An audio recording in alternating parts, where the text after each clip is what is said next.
Hello मेरे दोस्तों, कैसे हो आप सब। आई होप आप सब अच्छे होंगे। जैसा कि आपने थंबनेल पर देखा होगा, PGSIL की रिक्वायरमेंट आई थी जूनियर टेक्नीशियन ट्रेनिंग की। हमने चला रखी थी top MCQ series. Video number 4 ये रहने वाली है अपनी।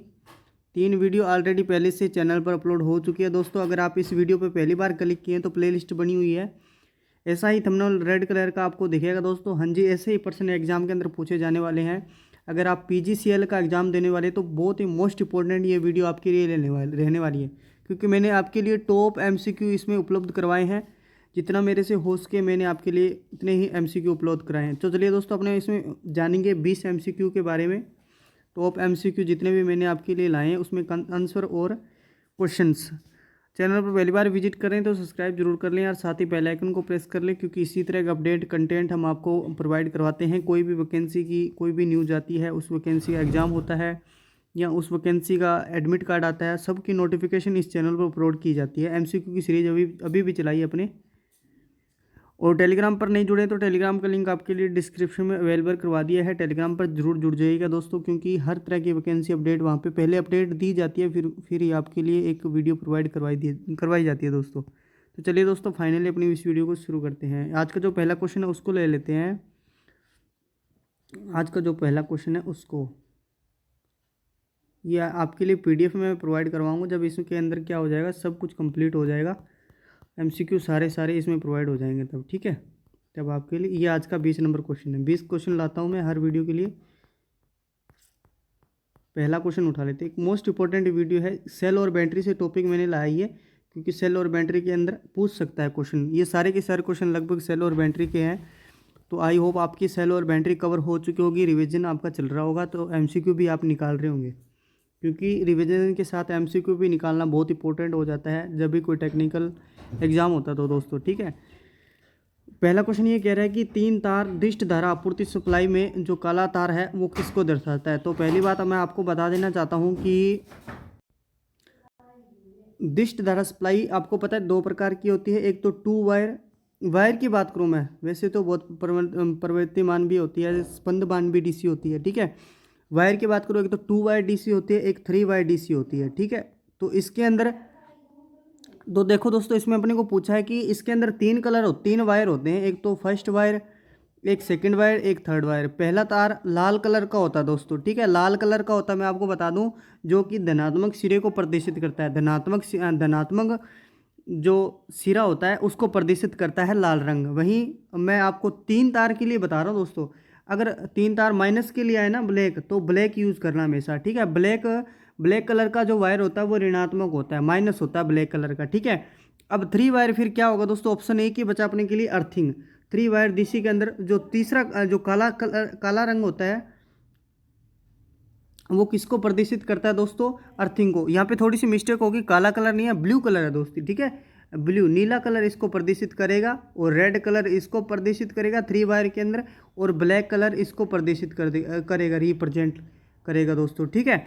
और वो जो मैंने बताए थे 2 वायर के लिए बताए थे। 2 वायर अगर DC हो आपके पास तो प्लस तार किसका होगा, प्लस तार होगा धनात्मक का, ठीक है। रेड कलर का तार होगा धनात्मक का, और वहीं ब्लैक कलर का तार होगा किसका, माइनस का, ठीक है। 2 वायर DC के लिए।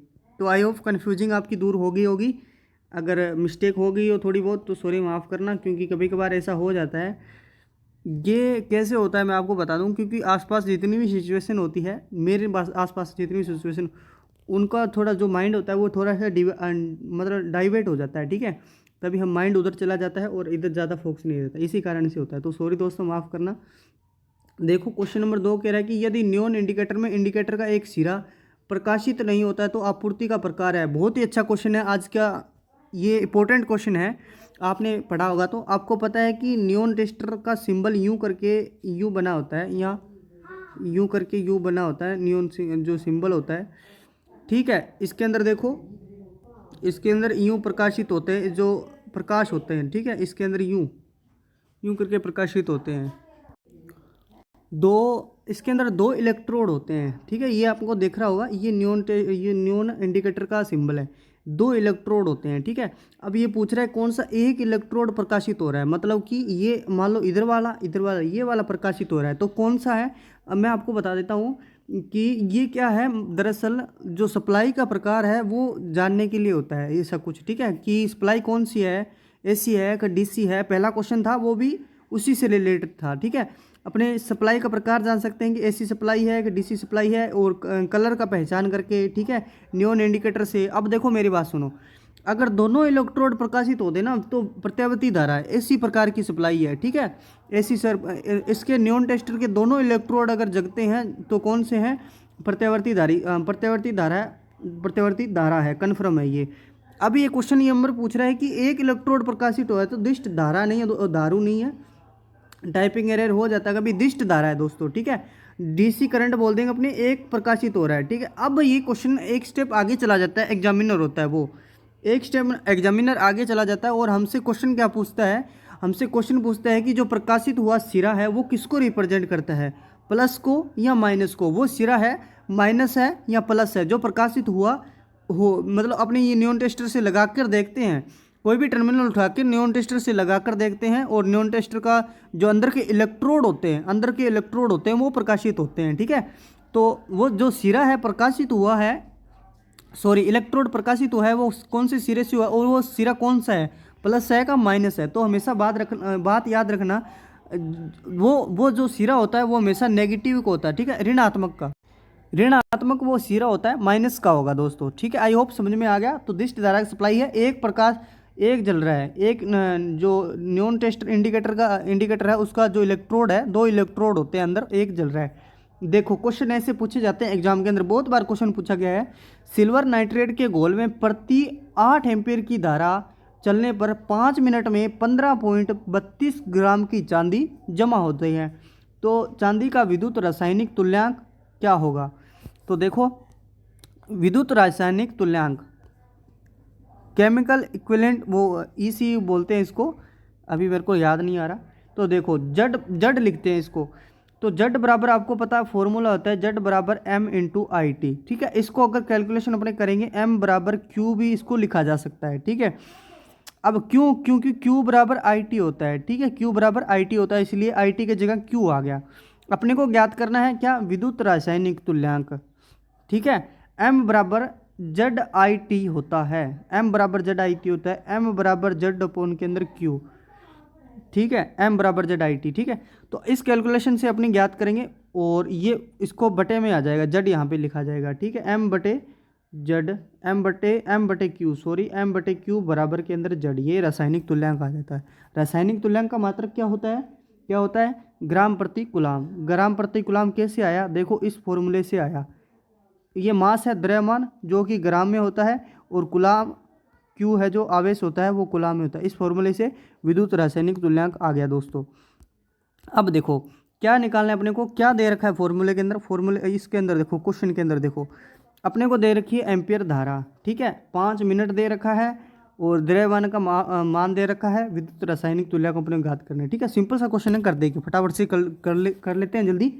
देखो फॉर्मूला अपने को यूज करना है, अभी बता के आया हूँ, ये फॉर्मूला लगा दो क्वेश्चन हो जाएगा। देखो जेड बराबर एम अपोन के अंदर क्यू, मास अपने को दे रखा है 15.32, तो लिख देंगे 15.32, ठीक है। और अपने को क्यू होता है आई अपना को 8 एम्पियर दे रखी है, और टी अपने को दे रखा है कितना, 5, कितना दे रखा है 5, ठीक है, 5 दे रखा है।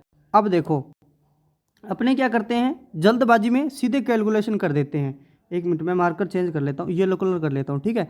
अपने क्या करते हैं, सीधे कैलकुलेशन कर देते हैं, 5.15 मैं बोल रहा हूँ, और 8 इंटू 5। अब देखो अपने से गलती मिस्टेक कहाँ होती है, यहाँ होती है, क्या होती है, यहाँ होती है। 5 समय दे रखा है अपने को 5 मिनट के अंदर, अपने को इसको सेकंड में बदलना होगा मेरे भाई। तो सेकंड में बदलने के लिए मिनट को 60 से गुणा करेंगे, फाइनली अपने पास जो कैलकुलेशन निकल के आती है वो निकलती है 15.32 अपॉन के अंदर 5 इंटू 8 इंटू 60, ठीक है। अब हो गया ये सेकंड के अंदर, अपने सीधा कैलकुलेशन, ऐसी गलती नहीं करनी है एग्जाम के अंदर, ठीक है। अगर क्वेश्चन नहीं आए तो आप छोड़ सकते हो, क्योंकि आपको पता है इसके अंदर नेगेटिव मार्किंग है।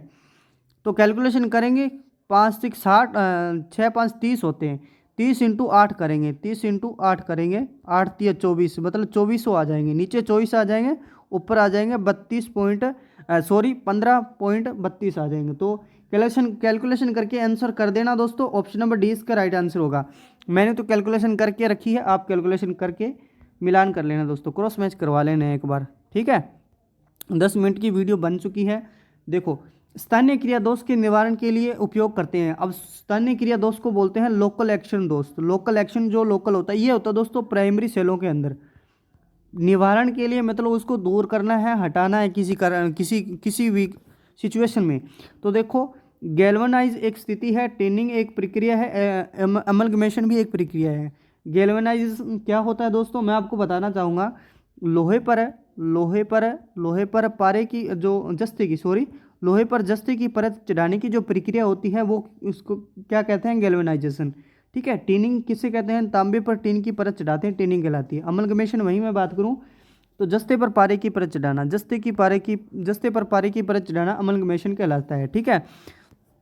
पहले बता दूं कि ये स्थानीय क्रिया दोष होता है प्राइमरी सेलों के अंदर होता है, जो प्राथमिक जो सेल होते हैं उसके अंदर देखा जाता है। ये दोस्तों कैथोड पर ज़्यादा देखा जाता है। ठीक है, ऐसा माना जाता है। अब एक ऑप्शन ऐसे भी आ सकता है कि एनोड के अंदर, कैथोड के अंदर, बहुत सारी मैं चीज़ें आपको अंदर क्लियर करवाने वाला हूँ। कैथोड पे ज़्यादा देखा जाता है। अब इसका कारण क्या है दोस्तों, आपसे कोई कारण पूछ ले तो क्या बताओगे आप कि इसके अंदर जो स्थानीय क्रिया दोष है कैथोड पर ही हमेशा ज़्यादा क्यों देखा जाता है। तो एक मैं कारण इसका मैं आपको बताना चाहूँगा कि कैथोड के अंदर अशुद्धियाँ हैं जो ज़्यादा मिली होती है। ठीक है। कंपेरिजन किसकी, एनोड की अपेक्षा कैथोड के अंदर अशुद्धियाँ ज़्यादा मिली होती है। इसके कारण जो स्थानीय क्रिया दोष है वो हमेशा कैथोड पर ज़्यादा देखा जाता है, माइनस में। ठीक है, माइनस जस्ते पर ज़्यादा देखा जाता है। इसीलिए जस्ते पर पारे की परत चढ़ाई जाती है, अमलगमेशन प्रक्रिया कहते हैं। ये दोष को दूर करने के लिए हमें अमलगमेशन जस्ते पर पारे की परत चढ़ाते हैं, जिसके कारण ये दोष दूर हो जाता है। एक विशेष इसकी बात और आती है, हमेशा ये नो लोड पर देखा जाता है। ठीक है, ऑन लोड पर नहीं, नो लोड पे देखा जाता है। तो दोस्तों इस दोष को, और दूसरा है एक जो पोलराइजेशन ध्रुवाच्छेदन दोष है, उसको दोनों को पढ़ लें दोस्तों। उसके लिए MnO2 को प्रयोग करते हैं, आपको इसका विपरीत हो जाएगा। एनोड पर देखा जाता है, ऑन लोड पे हमेशा ऑन लोड पे वो देखा जाएगा दोस्तों। ठीक है, देखो question number 5, nickel iron cell में धनात्मक प्लेट बनी होती है। बहुत बड़ा क्वेश्चन है आज का, बहुत बड़ा क्वेश्चन इसलिए है क्योंकि मैं इसमें बहुत सारी चीज़ें आपको मैं आज बताने वाला हूं जो आज तक किसी ने नहीं बताई होगी यूट्यूब पे। ठीक है, वीडियो को अंतिम तक जरूर watch करना। जिसने भी वीडियो को इसको क्लिक किया है वो आज कुछ ना कुछ नया सीख कर जरूर जाओगे, 100% श्योर कह रहा हूँ मैं। ठीक है, 100% कुछ ना कुछ, भाई एक शब्द भलाई 10 शब्द, भलाई मेरे भाई 100 शब्द, कुछ ना कुछ नया सीख कर जरूर जाओगे जिसने भी वीडियो को क्लिक किया है दोस्तों। अगर वीडियो लंबी हो जाती है तो आपको कई बार बोला मैंने, 2 की जो स्पीड है उसकी तरफ देखो करो भाई, कुछ नहीं, आपका टाइम नहीं वेस्ट होगा। ठीक है, देखो निकिल आयरन सेल में धनात्मक प्लेट किसकी बनी होगी, निकिल हाइड्रेट सेल की, एप्पल ग्रीन एंड निकिल पर ऑक्साइड की, निकिल सल्फेट की, AnB। तो पहले मैं इसका आंसर बताना चाहूँगा।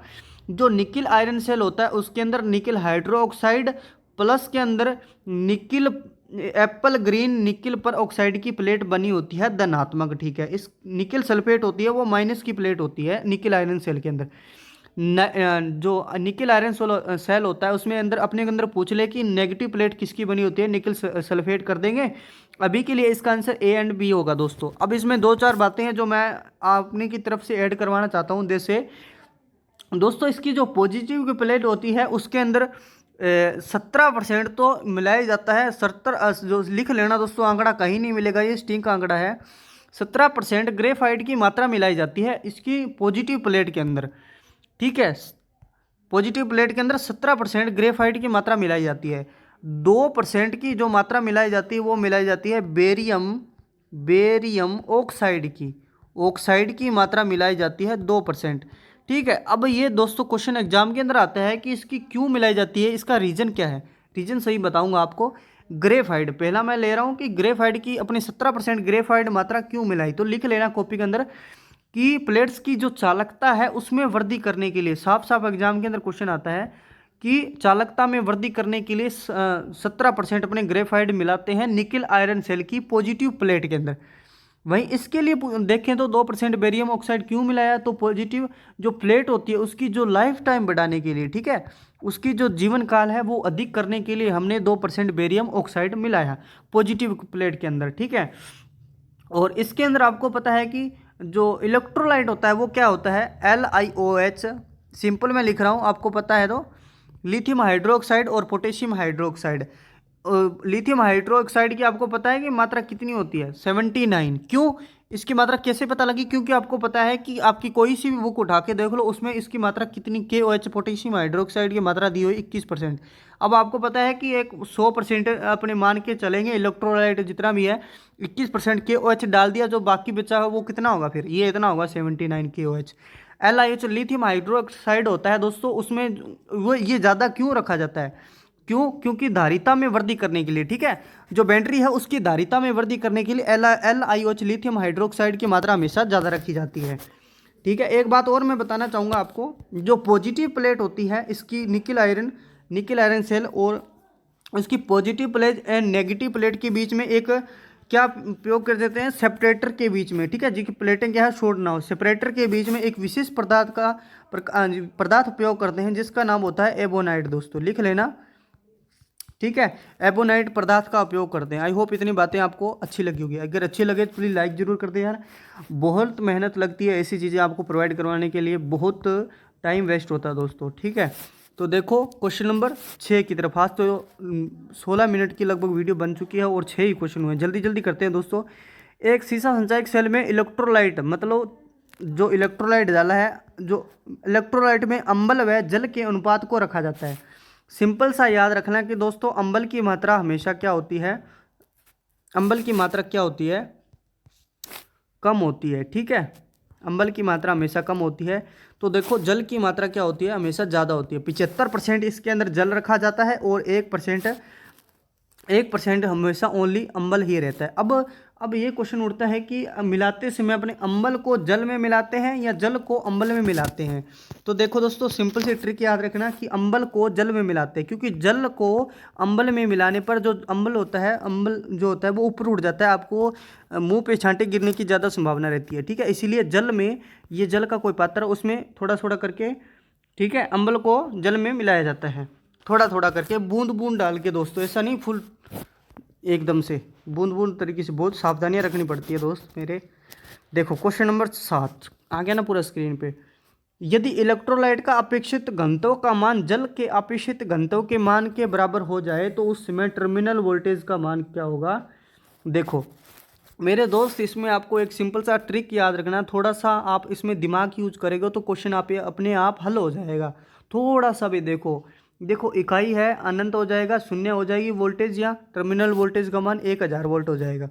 थोड़ा सा दिमाग यूज करो, आपका इसका राइट आंसर क्या होने वाला है, ठीक है। इसमें 2 ऐसे टॉपिक हैं जो आप पकड़ लो, ठीक है। उस तो देखो मैं आपको बता दूं, नहीं आ रहा कोई बात नहीं। इलेक्ट्रोलाइट का अपेक्षित घनत्व का मान जल के अपेक्षित घनत्व के मान के बराबर हो जाए, 1:1 हो जाए, मान लो 1:1 हो जाए, तो दोस्तों तब टर्मिनल वोल्टेज पर मान क्या होगा? सिंपल सी बात है भाई, दोनों के दोनों मान बराबर हो गए, जल का मान बराबर हो गया, मान लो 75% जल है उसमें, ठीक है, मान लो 0 हो गया, बिल्कुल 0 हो जाता है उस समय जब इलेक्ट्रोलाइट का अपेक्षित घनत्व का मान जल के अपेक्षित घनत्व के मान के बराबर होता है, तब टर्मिनल वोल्टेज का मान 0 हो जाता है दोस्तों। हमेशा बात रख लें, एक सिंपल सी लाइन आ सकती है एग्जाम के अंदर दोस्तों, ऐसे एग्जाम में लाइनें बहुत आती है, जैसे अपने कंफ्यूज बहुत होते हैं, ठीक है। देखो आज का अच्छा क्वेश्चन है ये भी, 8 नंबर। सामान्यतः एक बैटरी में तापमान बढ़ने पर क्या होता है? तापमान बढ़ने पर रासायनिक अभिक्रिया मंद हो जाती है, आंतरिक प्रतिरोध बढ़ जाता है और बैटरी की धारिता है जो बढ़ जाती है, और उपयुक्त सभी। अब 100%, 99, 100% कि आधे लोग किस क्वेश्चन की तरफ जाएंगे? 90% लोग किस तरफ जाएंगे? तापमान बढ़ने से प्रतिरोध बढ़ जाता है, धारिता बढ़ जाती है, उपयुक्त सभी, इस तरफ जाएंगे भीड़ के अंदर। पर अपने को सबसे हट के जाना है। देखो कि आपको अब जब भी आप क्वेश्चन करो उसका जो कारण सही था, आपको कारण पता होना चाहिए, ठीक है। आपको कारण सही पता होना चाहिए कि ये ऑप्शन आया तो किस कारण आया, तभी आप 100% श्योर हो जाओगे एग्जाम के अंदर सिलेक्शन लेने के लिए। देखो मैं आपको बता दूं, सामान्यतः बैटरी अगर तापमान बढ़ता है ना, तो ये सारी की सारी जो ऑप्शन लाए हैं ये उल्ट पटांग कर दिए। कैसे? जब भी बैटरी के अंदर तापमान बढ़ता है, जो रासायनिक अभिक्रिया होती है वो मंद नहीं होती है, मेरे भगवान, तीव्र होती है, ठीक है, तीव्र हो जाती है रासायनिक क्रिया। मतलब बहुत ज़्यादा तापमान बढ़ने पर बैटरी के जो आयंस होते हैं ऐसे ऐसे घूमने लग जाते हैं, ठीक है, बहुत ज़्यादा रासायनिक क्रिया तीव्र हो जाती है, ये ऑप्शन नहीं होगा। ये नहीं होगा तो ऑप्शन नंबर डी भी कट गया, क्योंकि देखो आंतरिक प्रतिरोध बढ़ जाता है या आंतरिक बैटरी की धारिता बढ़ जाती है। देखो आपको थोड़ी सी एक ट्रिक याद है कि तापमान बढ़ने पर क्या होता है, रेजिस्टेंस क्या होता है, बढ़ जाता है। ठीक है, तो इसके अंदर क्या होता है, आंतरिक प्रतिरोध घट जाता है दोस्तों। ठीक है, घट जाता है। एक बैटरी के मामले में, एक बैटरी में आंतरिक प्रतिरोध है वो दोस्तों। ठीक है, एक बैटरी में तापमान बढ़ने पर आंतरिक प्रतिरोध घट जाता है। रासायनिक, मैं आपको सिंपल सी बात बताऊँ, इसका राइट आंसर है सी। ठीक है, अब मैं आपको एक ट्रिक, एक लाइन सिंपल सी लिख लो। एक लाइन क्या लिखोगे आप कॉपी के अंदर नोट डाल के, ये लिखोगे कि एक बैटरी में तापमान बढ़ने पर रासायनिक अभिक्रिया तीव्र हो जाती है, बहुत अधिक गति से उसके अंदर आयंस होते हैं वो गति करने लग जाते हैं, जिससे कि आंतरिक प्रतिरोध घट जाता है एवं धारिता बढ़ जाती है। धारिता क्यों बढ़ रही है, आंतरिक प्रतिरोध घट जाने के कारण। आंतरिक प्रतिरोध बढ़ेगा तो दोस्तों टर्मिनल वोल्टेज घटने लग जाएगी ना। अपने क्या करना है, धारिता बढ़ जाती है, आंतरिक प्रतिरोध घट जाता है और तीव्र गति जो अभिक्रिया है, रासायनिक अभिक्रिया वो बढ़ जाती है। ठीक है, आई होप इतनी बात आपको समझ में आ गई होगी। दोस्तों बहुत मेहनत लगती है यार, एक लाइक्स जरूर कर दें, क्योंकि ऐसी चीज़ें आपको प्रोवाइड करवाने के लिए देखो क्वेश्चन नंबर, एक लाइक जरूर कर दें। एक बैटरी को चार्ज करते समय उसके आंतरिक प्रतिरोध पर क्या प्रभाव पड़ता है। बैटरी को चार्ज कर रहे हैं, आवेशन कर रहे हैं, उस समय आंतरिक अब ये देखो क्या कह रहा है, पिछला क्वेश्चन क्या था, पिछला क्वेश्चन ये था सामान्य ताप। ठीक है, ये ताप वाला था। अब इसके अंदर देखो अच्छा क्वेश्चन है, ये भी कह रहा है कि एक बैटरी को चार्ज करते समय उसके आंतरिक प्रतिरोध पर क्या प्रभाव पड़ेगा। पहला ऑप्शन कह रहा है कि पहले की अपेक्षा बढ़ जाएगा, पहले की अपेक्षा घट जाएगा, पहले की अपेक्षा आधा हो जाएगा, कोई प्रभाव नहीं इफेक्ट पड़ेगा। इफेक्ट तो पड़ेगा दोस्तों, ना तो आधा होगा। दो ऑप्शन में से एक ऑप्शन को चुनना है दोस्तों। ठीक है, सेल बैटरी वाला आपने कवर किया होगा तो आपको सब कुछ इसमें घबराने की ज़्यादा लोड नहीं है। अगर नहीं किया दोस्तों कवर किए, क्योंकि बहुत सारे इंपॉर्टेंट उसमें क्वेश्चन आते हैं। लगभग आप आज से लगभग आपका अभी कंप्लीट नहीं है, 3 से 4 घंटे दे दो। कोई सेल वगैरह ज़्यादा डीपली पढ़ने नहीं है, ऐसी चीज़ों को पढ़ो जो एग्जाम के अंदर आ जाए, जो फैक्ट हो दोस्तों, ऐसी चीज़ों को पढ़ो, क्योंकि ऐसे फैक्ट ही ज़्यादा हैं जो अपने को कामयाब कर सकते हैं। बाकी बैटरी की वोल्टेज वगैरह तो सब याद रखते हैं, एम्पियर कितनी है, ये कितनी है, वो कितनी है। ठीक है, वो तो सिंपल क्वेश्चन है, हर बच्चे को याद है। ऐसी चीज़ें बहुत कम देखने को मिलती है। देखो एक बैटरी को चार्ज करते समय अब क्या क्या इफेक्ट होता है मैं आपको बताना चाहूँगा दोस्तों। नंबर 1 पे होता है जो इलेक्ट्रोलाइट का आकार होता है वो हमेशा छोटा हो जाता है चार्जिंग करते समय। ये बात कहाँ मिलेगी आपको, लिख लो कॉपी में। इलेक्ट्रोलाइट का आकार छोटा हो जाता है बैटरी को चार्ज करते समय, और आरटी है वो बढ़ जाता है। आरटी बढ़ जाता है, मतलब कि option number A is right answer. आंतरिक प्रतिरोध बढ़ेगा तो एक मेरे को बात याद है कि आंतरिक प्रतिरोध बढ़ेगा तो वीटी का मान बढ़ेगा या घटेगा दोस्तों। टर्मिनल वोल्टेज घट जाएगी। आंतरिक प्रतिरोध है क्या, पता है क्या आपको, पता है नहीं है, ठीक है कोई बात नहीं। आंतरिक प्रतिरोध आंतरिक प्रतिरोध बढ़ने के कारण क्या होता है, टर्मिनल वोल्टेज होती है वो घट जाती है। और इस समय एक बात इंपॉर्टेंट लिख लो, इस समय धारा की दिशा है, करंट जो डायरेक्शन है वो हमेशा लोड धारा की विपरीत हो जाती है। ये कई बार मैंने आपको बताया, प्रीवियस ईयर भी जब DRDO सेप्टेम्बर 10 की वैकेंसी आई थी तब मैंने सीरीज चालू की थी, 10 वीडियो लगभग मैंने प्रोवाइड की थी। ठीक है, उसमें से बहुत सारे क्वेश्चन है एग्जाम के अंदर पड़े थे, क्योंकि DRDO एग्जाम का जो लेवल था बिल्कुल सिंपल लेवल था दोस्तों। ठीक है, उसके अंदर ये मैंने सब बातें बताई हुई है। आप सीरीज अगर वो देखना चाहते हो तो प्लेलिस्ट बनी हुई है चैनल के अंदर। चैनल पर जाओगे ना तो कई सारे ऑप्शन मिलेंगे, वीडियो, लाइव और प्लेलिस्ट। ठीक है, अबाउट ऐसे करके लाइव और वीडियो जो शॉर्ट्स ऐसे ऑप्शन मिलते हैं। तो प्लेलिस्ट के अंदर जाओगे ना, वहाँ पे बहुत सारे प्लेलिस्ट डाली हुई हैं। DRDO September 10 top MCQ series. ठीक है, तो आप मैंने इसको बता दी आपको बात, ये कुछ होगा। देखो क्वेश्चन नंबर 10, आज तो बहुत बड़े बड़े क्वेश्चन हैं, काफ़ी लंबी वीडियो बनेगी मेरे को लगता है, जल्दी जल्दी करते हैं। बैटरी के आवेशन की स्थिति टर्मिनलों के रंग से पहचान करते समय एनोड पर गहरा भूरा रंग दिखाई देता है तो बैटरी होगी। देखो बैटरी को चार्ज कर रहे हैं, चार्ज की स्थिति बैटरी फुल चार्ज है ये नहीं मालूम है, कि अर्धचालक है ये भी नहीं मालूम है, पूर्ण डिस्चार्ज है, फुल डिस्चार्ज है ये भी अपने को नहीं मालूम। अपने को चेक करना है टर्मिनलों की पहचान करके। आपको पता है कि 4 मेथड इसमें अपने प्रयोग करते हैं। पहला होता है हाइड्रोमीटर, ठीक है, दूसरा होता है कि उसका जो हाई रेट जो डिस्चार्ज रेट जो होता है वो, और तीसरा होता है कि टर्मिनलों के रंग को पहचान दो बैटरी फुल चार्ज है या डिस्चार्ज है। और ठीक है, तीसरा होता है कि गैसेज, अगर बैटरी फुल चार्ज होगी तो गैसेज फुल निकलेगी, मध्यम चार्ज होगी तो नहीं निकलेगी दोस्तों, ठीक है। और थोड़ी बहुत निकलेगी, अदर डिस्चार्ज होगी तो बिल्कुल गैस से नहीं निकलेगी दोस्तों। इसमें अपने को टर्मिनलों के बारे में पूछा है, और हाइड्रोमीटर वो आपको पता ही है, मान याद रख लिए। तो टर्मिनलों को मैं सीधे सीधे मैं आपको आंकड़ा बताना चाहता हूँ कि अगर कैथोड पर, ठीक है, एनोड पे ये पूछ रहा है अपने को, एनोड पे ठीक है, एनोड पे क्या हो, गहरा भूरा रंग अपने को दिखाई देता है, तो बैटरी है पूर्ण आवेशित है दोस्तों, ठीक है। ये लिख लेना दोस्तों, क्या है कि टर्मिनलों की पहचान करते समय अगर एनोड पे अपने को भूरा रंग दिखाई देता है तो बैटरी है पूर्ण आवेशित है। वहीं अपने को कलर पूछ ले, यहाँ अपने को पूर्ण आवेशित कब होगी ये पूछ ले, उल्टा सीधा क्वेश्चन पूछ सकता है, ठीक है। आवेशित पूछ के अपने को रंग दे सकता है, रंग पूछ सकता है, ठीक है। ये अपने को इलेक्ट्रोड पूछ सकता है।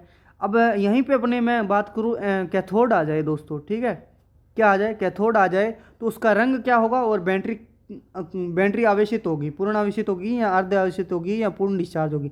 तो उस समय कैथोड के समय आपको रंग कौन सा करना है, हल्का सफ़ेद दोस्तों, हल्का सफ़ेद रंग करोगे। अगर हल्का सफ़ेद रंग दिखाई देता है कैथोड पे माइनस पे, तो उस समय बैटरी पूर्ण आवेशित रहेगी दोस्तों, ठीक है। आई होप इतने बातें समझ में आ गई। वीडियो लंबी हो चुकी है, कुछ नहीं बताएंगे अब इसमें, क्योंकि वीडियो बहुत लंबी हो जाती है यार, बाद में चढ़ाने में वगैरह में प्रॉब्लम आती रहती है। देखो, यदि बैटरी आवेशन के समय विद्युत अपघटन तापमान बढ़ता है तो निम्न में से एक कारण है। देखो, यदि बैटरी आवेशन के समय विद्युत अपघट्य का तापमान अपने के साथ बढ़ रहा है, देखो विद्युत अपघट्य मतलब इलेक्ट्रोलाइट का टेम्परेचर बढ़ रहा है, तो विद्युत, पहली बात बता दूं, विद्युत अपघट्य दूषित है, ठीक है। तो विद्युत सक्रिय पदार्थों से हट जाना, सेलों में लघुपतन, अधिक समय। अब इसमें चार ऑप्शन क्या बताऊं दोस्तों, बहुत बड़े बड़े ऑप्शन है, क्योंकि लंबी बढ़ जाएगी वीडियो, फिर कोई नहीं देखता है। चलो मैं बता देता हूँ, कोई बात नहीं। जब मैं आपको बता दूं, विसर्जन के समय अधिक जब गैसें निकलती है ना, तब उसका जो इलेक्ट्रोलाइट है वो दूषित हो जाता है, मतलब खराब हो जाता है। गैसें अगर निकलने लग जाती है एक सेल में से या बैटरी में से विसर्जन के समय, इस समय विद्युत अपघट्य जो इलेक्ट्रोलाइट होता है वो दूषित हो जाता है। वहीं ऑप्शन नंबर बी, सक्रिय पदार्थों से प्लेटों का हट जाना, तो सेलों की जो वोल्टेज कम हो जाती है, ठीक है। जब सक्रिय पदार्थ होता है वो प्लेटों से, एक्टिव जो मटेरियल होता है वो प्लेटों से हट जाता है, तो आउटपुट वोल्टेज जो कम हो जाती है एक सेल की, ठीक है। ऑप्शन नंबर ए और बी नहीं होगा, सेलों में लघुपतन इसका राइट आंसर हो जाएगा। अधिक समय तक अधिक आवेशन, अधिक समय तक अधिक आवेशन इसका करेंगे कि धनात्मक प्लेट खराब होने की संभावना ज़्यादा रहती है इसके अंदर, ठीक है। अधिक समय पर अधिक आवेशन करेंगे तो जो पॉजिटिव प्लेट होगी वो उसकी ज़्यादा खराब होने की संभावना बिल्कुल बढ़ जाती है। C number option is right answer. इसका दो ऑप्शन और बनते हैं, मैं भी अभी तक याद आ गया मेरे को। अत्यधिक धारा आवेशन के कारण भी ऐसा हो सकता है, और उच्च सैलिफिकेशन के कारण भी ऐसा हो सकता है कि विद्युत अपघटन का तापमान बढ़ जाए आवेशन के समय। देखो, अब सिंपल सिंपल क्वेश्चन आ गए हैं ज़्यादा इसमें। एक हाइड्रोमीटर के अंदर फ्लोट में डाले जाते हैं, तो दोस्तों सीधा आंसर की तरफ जाऊंगा मैं, शीशे के लेड की छोटी छोटी गोलियां यूं करके डाली जाती है दोस्तों, ठीक है। लेड की गोलियां इसके अंदर डाली जाती है। हाइड्रोमीटर के बारे में पढ़ लेना दोस्तों। देखो, यदि एक बैटरी का अधिक समय तक उपयोग में ना किया गया तो उसे आवेशित करने के सबसे उपयुक्त विधि कौन सी है, तो अल्प मात्रीय आवेशन विधि है। A number option is right answer, ठीक है। ये देखो, ये न्यूमेरिकल आ गया, तो कर लेना इसका, आप ही बताओगे क्वेश्चन नंबर 14 का आंसर क्या होगा, ठीक है। अब मैं बता देता हूँ, 0.5 वोल्टेज के 12 सेल श्रेणी क्रम में जोड़े गए हैं, आंतरिक प्रतिरोध 0 है, तो प्रति धारा कितनी होगी, ठीक है। क्या है, कोई श्रेणी क्रम में कोई उल्टा सीधा नहीं जुड़ा है, बिल्कुल सही सही सेल जुड़े हैं, 12 सेल जुड़े हैं ऐसे करके, ठीक है। ऐसे करके 12 सेल जुड़े हुए हैं, प्लस माइनस, कोई उल्टा सीधा नहीं जुड़ा है, सही से जुड़े। तो आप बताओगे 14 नंबर क्वेश्चन का। मैं देखूंगा किस किस का कमेंट आया, किस किस नहीं आता, वीडियो देखिए। वजन में काफ़ी भारी है, इसका मुख्य कारण क्या है, अंदर से विद्युत अपघट्य भरा होना, रबड़ का पात्र। तो मैं आंसर की तरफ जाऊंगा सीधा। उसकी प्लेटें हैं जो शीशे की बनी होती है, इस कारण जो बैटरी होती है वजन में भारी हो जाती है। डिस्चार्ज के आंतरिक प्रतिरोध, ये अपने करके ही आई ही थे पीछे, रिपीट हो गया मेरे को लगा क्वेश्चन। देखो, पॉकेट कैलकुलेटर में किस प्रकार का सेल, पॉकेट मतलब जेब में डालने वाला, तो मरकरी सेल। इसका दूसरा नाम होता है बटन सेल। बटन सेल होता है ना छोटा सा, नहीं देखा आपने कभी, वो होगा। लेड जो एसिड सेल कहाँ डालेंगे भाई, बहुत बड़ा होता है ये, तो कभी नहीं देखा। आयनीकरण गेज, नया क्वेश्चन है। आयनीकरण गेज खालिस्तान के लिए मापन के लिए उपयुक्त उपकरण है, तो अत्यंत निम्न दाब ये ना मापता है। बैटरी संतुलित परिपथ है, तो बैटरी के जीवन काल, ठीक है। B number option is right answer हो जाएगा। संतुलित परिपथ जीवन काल मतलब बैलेंसिंग सर्किट है। बैलेंसिंग सर्किट कैसे, मतलब एक बार आपने लगा दिया उसको बस एक ले लगभग 1.5 साल तक चलने रहने दो उसको। कभी उसको बंद ऑफ ज़्यादा मतलब कम मत करो, जीवन का बैटरी का जो जीवन काल है वो बढ़ जाएगा ऑटोमेटिकली। ठीक है, ये हो गया 19 नंबर क्वेश्चन हो गया। 19 नंबर क्वेश्चन क्या है, डी नंबर ऑप्शन। ठीक है, आई होप आपको क्वेश्चन अच्छे लगे होंगे।